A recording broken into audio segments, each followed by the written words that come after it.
Мына бул чекемик азыркы учурда 10 см, 20 сантиметрге бийиктеп калган.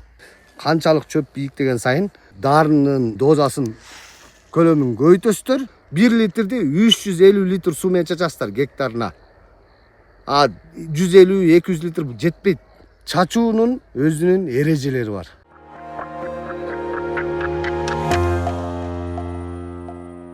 Ассаламу алейкум, урматтуу дыйкандар. Фасоль тийиңиздер, картошка тийиңиздер, кандай культура тийиңиздер, жүгөрү тиксеңиздер дагы чачуунун өзүнүн эрежелери бар. Чөптүн бийиктиги 3 сантиметрден ашпаш керек. Мисалы, могу жерде эле чекемик. Бардык культурада бар да мынакей. Мына бул чекемик азыркы учурда 10 см, 20 сантиметрге бийиктеп калган. Момундай учурда гербицидтердин иштеши өтө 50%ке гана иштейт. Ошон үчүн урматтуу дыйкандар, мына могу жердеги чөптөрдү көрүп атасыздар, могу майда чөптөрдү. Багы гербицидте жазылган 2-3 настоящих листьев деген нерсе мына могул жердегидей болуп туруп, кичинекей болгон кезинде чачылат. Мына момундай болуп туруп. Мына могу бийиктикте чачылат. Кандай картошкага болобу, немеге болобу, фасольго болобу, дарбыз, коон, койчу дейик, жүгөрү болобу, бардыгында ушундай бийиктикте чачылыш керек. Ал эми момундай бийиктик бул силердин ото чөпкө каршы дары чачканда 50 гана процент иштейт дегенди билгизет. Канчалык чөп бийиктеген сайын дарынын дозасын көлөмүн көбөйтөсүздөр, бирок ошол тиккен нерсеңиздерге стресске учурайт, зыянга учурайт, ооруйт, анан баары оңолот. Ошон үчүн чөптүн 3 сантиметр бийиктигин гана эсептеңиздер. Могул жерде азыр көрүп атасыздар, бир да чөп, мисалы, караңыздарбы? Могу тикенек, мына уже чоңоюп калган. Мунун тамырын азыр жула турган болсок, мынакей. Өзүнөн бийик тамыры. Мына мындайдан кармасаңыз дагы тамыры өзү бийик мынакей. Бул өлбөйт эч качан. Мына могул уже чоңоюп калган мынакей, караңыздарчы. Мыя. Мына кекиренин бийиктигин караңыздар. Сиздер өлөттү эле анан кийин дары иштебейт. Мунун дарысы начар экен, тигинин дарысы начар экен дейт. Бул дыйкандын өзүнүн кетирген кемчилигинен. Дарыны чачууда сөзсүз түрдө эртең мененки шамал жокто. Шүйдүрүм кеткенден кийин саат 7-8ден кийин 10го чейин, 9га чейин чачсаңыздар болот. Шамал болбойт ошол учурда. Дарынын иштөөсү да жакшы болот. Анан кечке маал 5-6дан кийин барып туруп анан чачыңыздар. Шамал токтоп, өзү токтогон учурда өсүмдүк кечинде тамактана баштайт. Мына ошол учурда берилиш керек. Күндүзгү ызыкта чача турган болсоңуздар, биринчиден күндүн нуру жеп салат. Экинчиден шамал болот. Жанагы эмелерде, мисалы, моундай жалбырактарда өлбөй эле моундай болуп туруп. Капиллярный точка деп коет. Моундай там точка болуп калат. Бирок эффектиси буга ылдый кетип, бул чөптү өлтүрө албай калат. Ошон үчүн урматтуу дыйкандар, дары себинде өзүнүн шарты бар. Ошонун баарына гербицидке суунун pH дагы көп нерсени чечет.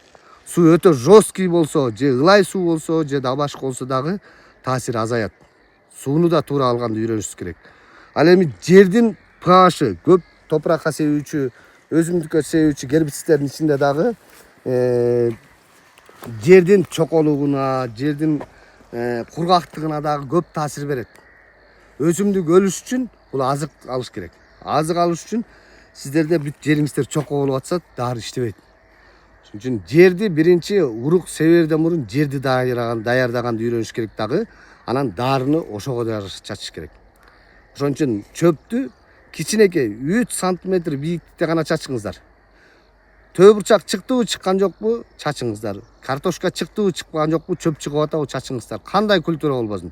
Ошондо сиздердин дарыларыңыздар 100%ке таасирин берет.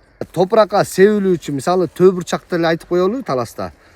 Төбурчакка, мисалы, пивот көп магазинчилерге, же болбосо дыйкандар өздөрүңүздөр агроном боло болгансыздар.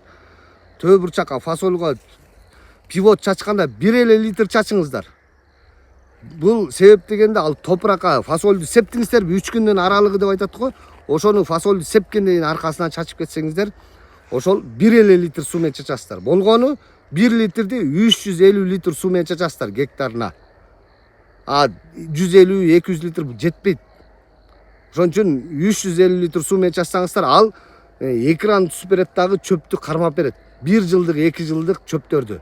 Бул чөптөрдү кармай албайт, көп жылдык чөптөрдү. 1 жылдык, 2 жылдык кош кулактуу, 1 кулактуу чөптөр деп коет. Ошол чөптөрдү кармайт.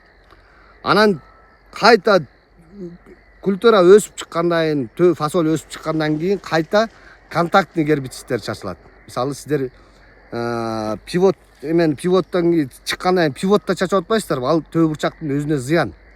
Мисалы бентазон таасирдүү заты, МЦПА кошуп чачып атасыздар. Жөн эле бентазондун өзү пивоттун өзү эле жардам берет эгер чөптү кичинекейинде чапсаңыздар. Мисалы узколиственный, мисалы ажырык, жеки чөптөргө алар 10-15 сантиметрге чейин чачсаңыздар, алар неме болот? Системный болот дагы, алар тамырынан өйдөгөстөй өлтүрүп чыгат.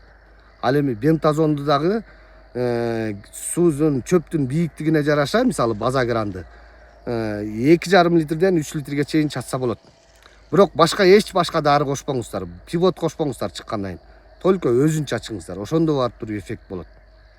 Сиздер пивотту кошуп туруп чача турган болсоңуздар, төө бурчагыңыздар сөзсүз түрдө ооруйт. Оорутпай өзүн гана чачыңыздар. Өзүнө тийиштүү гербицидтерди өз учурунда, өз убагында чачсаңыздар, ошондо сиздер чөптөн кутуласыздар. Ото чөптөн. Анан багыл бизде жок, биз аны пивот кошуп чачабыз, анан кийин тигини кошуп чачабыз деген болбойт. Ар бир өзүнүн кайсыл учурда чача турган гербицидтер бар. Мына биз өзүбүз ушул КМЦ көп жылдан бери ушул көп дарыларды эксперимент кылып аны элге сунуштайбыз. Аларды сыноодон өткөзөбүз. Эгер бизге ушул чөп кандай өлтүрсөм болот, сүрөттү бизге алып келип, ошону сүрөткө тартып келип, чөптүн бийиктигин даже жулуп келип алып келсеңиздер, биз сиздерге ошону туура сунуштайбыз. Бирок эч качан мен сиздерге кепилдик бере албайм. Себеп дегенде чөптүн бийиктиги, жер, суу жана сиздердин чачкан учуруңуздар ар кандай болот. Мен айткан нерсе менен сиздер иштей албайсыздар. Иштебейсиздер жок. Бирок келсеңиздер, ошого мен сиздерге кандай учурда кандай кылыш керек, кандай кылып дарын чачыш керек, ошонун баарын сиздерге шашпай, төкпөй, чачпай, анан кийин кеңешти берем. Мына ушундай.